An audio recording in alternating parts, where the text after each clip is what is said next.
உலகிலேயே பெரிய அலையாத்தி காடுகளில் 2ஆம் இடத்தை பிடித்துள்ளது தமிழ்நாட்டின் கடலூர் மாவட்டத்திலிருந்து சிதம்பரம் அடுத்துள்ள 16 கிலோமீட்டர் தொலைவில் இருக்கிறது பிச்சாவரம் அலையாத்தி காடுகள்.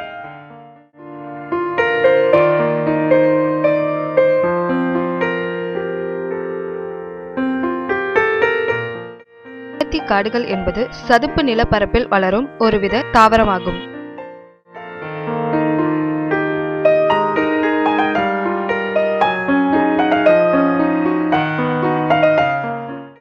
இந்த காடு சுமார் 2800 ஏக்கர் பரப்பளவை கொண்டது.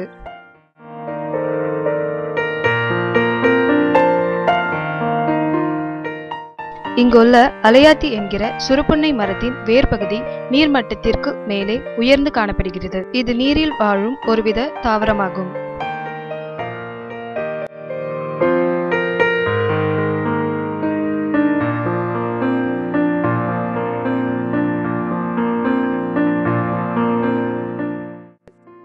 இம்மரத்தில் மூலிகை குணம் உள்ளதாக அறிவியல் ஆய்வில் கண்டுபிடிக்கப்பட்டுள்ளது. இதன் சிறப்புத்தன்மை இத்தாவரத்தில் இருந்து வெளிவரும் மூலிகை காற்று புற்றுநோயை குணப்படுத்தும் என இந்த அறிவியல் ஆய்வில் கூறப்படுகிறது. இதனால் அங்கு வாழும் மக்களுக்கு புற்றுநோய் வருவதில்லை என்பது அறிவியல் ஆய்வாளர்களின் கருத்தாகும். இக்காடுகளில் பருவநிலை மாற்றத்தின் போது பல வகையான புதுவித பறவைகளை நாம் காணலாம்.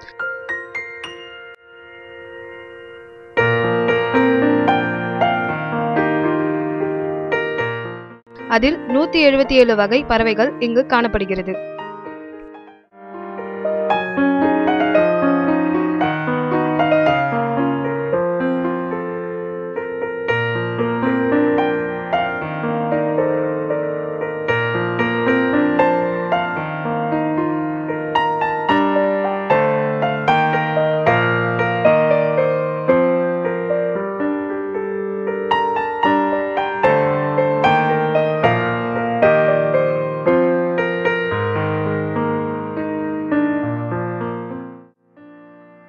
இக்காடுகளில் சுமார் 200 முதல் 300 வரை தினமும் சுற்றுலா பயணிகள் வந்து செல்கின்றனர்.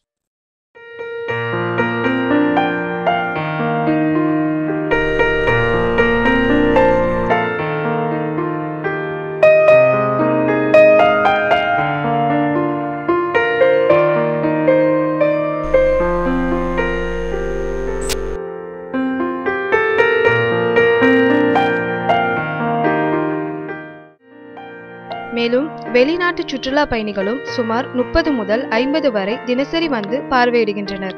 மேலும் இக்காடுகளில் பல சிறந்த திரைப்படங்கள் ஒளிப்பதிவு செய்யப்பட்டுள்ளது. அதில் மக்கள் திலகம் எம்ஜிஆர் நடித்த இதயக்கனி திரைப்படம் குறிப்பிடத்தக்கது.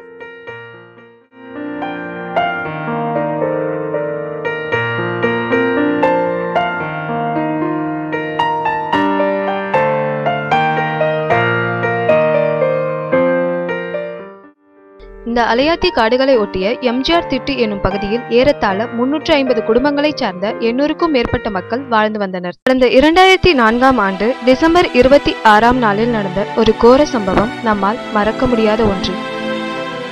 அவைதான் சுனாமி பேரலைகள். அந்த பேரலைகளில் சிக்கி கிட்டத்தட்ட 120க்கும் மேற்பட்டோர் உயிர் இழந்துவிட்டனர்.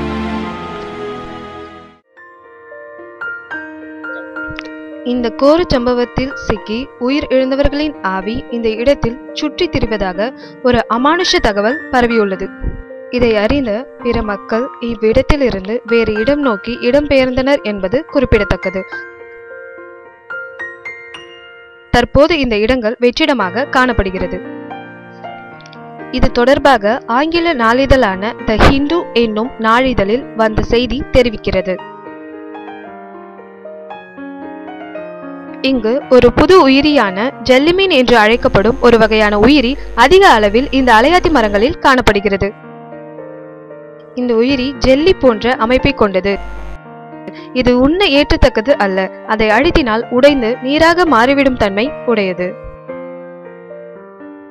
இந்த காடுகளை மேலும் வளர்க்க அங்கு இருக்கும் வனத்துறை அதிகாரிகள் வேலிகள் அமைத்து காடுகளை பாதுகாத்து வருகின்றனர். மேலும் இக்காடுகளை பாதுகாக்க சுவிட்சர்லாந்து நாட்டிலிருந்து பல கோடி ரூபாய் வருடத்திற்கு ஒருமுறை நிதி ஒதுக்கீடு செய்யப்பட்டு இக்காடுகளை பாதுகாத்து வளர்த்து வருகின்றனர். மேலும் இந்த சதுப்பு நில காடுகளை சுற்றி பார்க்க ஏதுவாக பேருந்து வசதிகள் ஒழுங்கு செய்யப்பட்டுள்ளது. இந்த காடுகளுக்கு வரும் சுற்றுலா பயணிகள் அனைவரும் இக்காடுகளை பற்றி தெரிந்து கொள்வதில் அதிக ஆர்வம் காட்டுகிறார்கள். இந்த அலையாத்தி காடுகளை பற்றிய செய்திகளையும் உண்மைகளையும் தெரிந்து கொள்வதில் மாணவர்கள் அதிக அளவில் ஆர்வம் காட்டுகின்றனர். இந்த காடுகளுக்கு வரும் சுற்றுலா பயணிகள் தங்குவதற்கு ஏதுவாக பயணியர் விடுதி வசதிகளும் உணவு விடுதியும் இங்கு அமைக்கப்பட்டுள்ளன.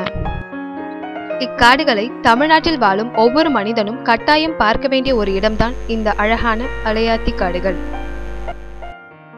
மீண்டும் ஒரு அற்புதமான படைப்பில் சந்திப்போம். நன்றியுடன் விப்ஜிஆர் கைஸ்.